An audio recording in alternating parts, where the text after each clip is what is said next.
Creed en sus profetas. Martes 29 de junio 2021. Lucas 18. Parábola del juez y la viuda. Les refirió también una parábola acerca de la necesidad de orar siempre y no desmayar. Les dijo: en cierta ciudad había un juez que ni temía a Dios ni respetaba al hombre. Había también en aquella ciudad una viuda, la cual venía a él diciendo: hazme justicia contra mi adversario.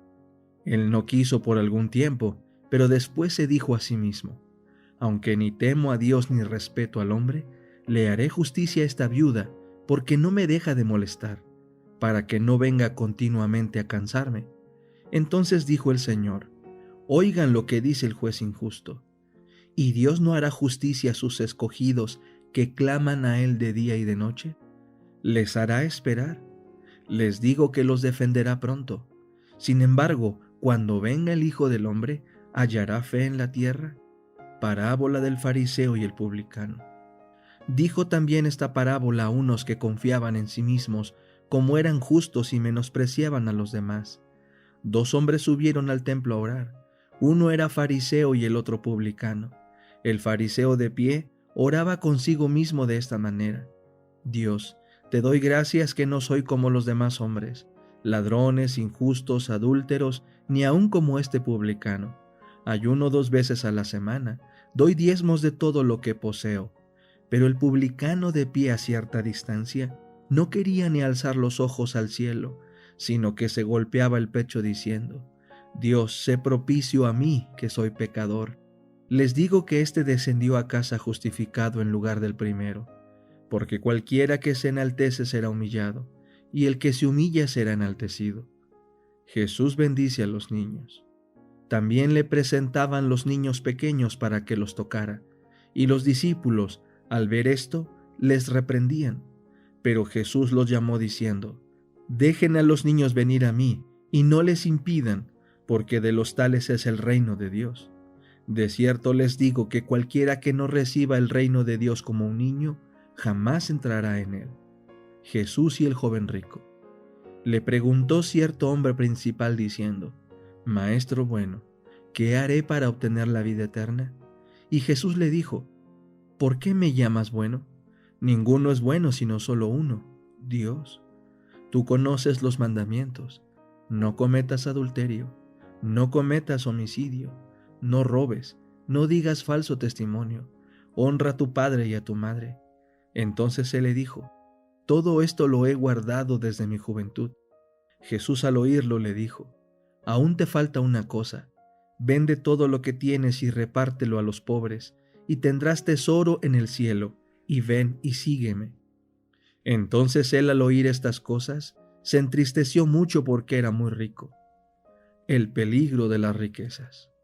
Jesús, al ver que se había entristecido mucho, dijo: cuán difícilmente entrarán en el reino de Dios los que tienen riquezas, porque más fácil le es a un camello pasar por el ojo de una aguja que a un rico entrar en el reino de Dios. Los que oyeron esto dijeron: ¿y quién podrá ser salvo? Él les dijo: lo que es imposible para los hombres es posible para Dios. Entonces Pedro dijo: he aquí nosotros hemos dejado lo nuestro y te hemos seguido.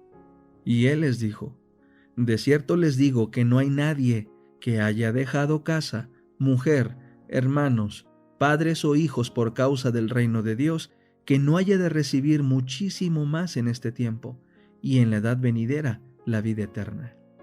Jesús anuncia su muerte y victoria. Jesús, tomando a los 12, les dijo: he aquí subimos a Jerusalén, y se cumplirán todas las cosas que fueron escritas por los profetas acerca del Hijo del Hombre.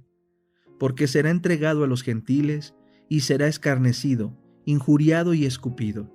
Después que lo hayan azotado, lo matarán, pero al tercer día resucitará.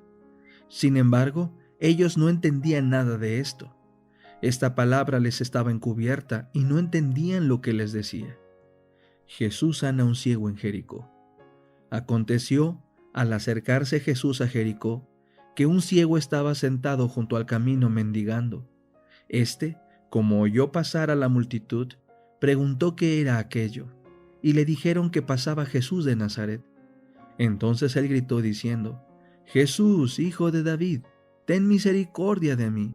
Los que iban delante lo reprendían para que se callara, pero él clamaba con mayor insistencia: Hijo de David, ten misericordia de mí. Entonces Jesús se detuvo, mandó que se lo trajeran, y cuando llegó le preguntó diciendo: ¿Qué quieres que te haga?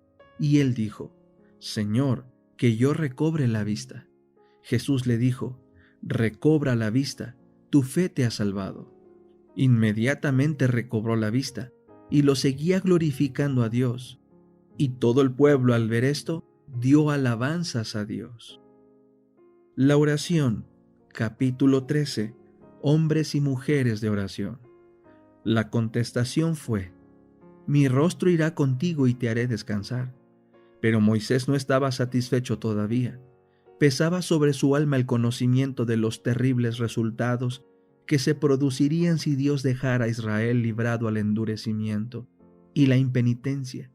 No podía soportar que sus intereses se separasen de los de sus hermanos, y pidió que el favor de Dios fuese devuelto a su pueblo, y que la prueba de su presencia continuase dirigiendo su camino. Si tu rostro no ha de ir conmigo, no nos saques de aquí. ¿Y en qué se conocerá aquí que he hallado gracia en tus ojos, yo y tu pueblo? Sino en andar tú con nosotros, y que yo y tu pueblo seamos apartados de todos los pueblos que están sobre la faz de la tierra. La contestación fue esta: También haré esto que has dicho, por cuanto has hallado gracia en mis ojos, y te he conocido por tu nombre. El profeta aún no dejó de suplicar. Todas sus oraciones habían sido oídas, pero tenía fervientes deseos de obtener aún mayores pruebas del favor de Dios. Entonces hizo una petición que ningún ser humano había hecho antes: Ruégote que me muestres tu gloria. Dios no le reprendió por su súplica, ni la consideró presuntuosa, sino que al contrario, dijo bondadosamente: Yo haré pasar todo mi bien delante de tu rostro.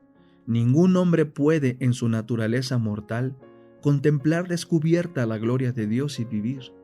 Pero a Moisés se le aseguró que presenciaría toda la gloria divina que pudiera soportar. Nuevamente se le ordenó subir a la cima del monte. Entonces la mano que hizo el mundo, aquella mano que arranca los montes con su furor y no conocen quién los trastornó, Job 9:5, tomó a este ser hecho de polvo, a ese hombre de fe poderosa, y lo puso en la hendidura de una roca, mientras la gloria de Dios y toda su bondad pasaban delante de él.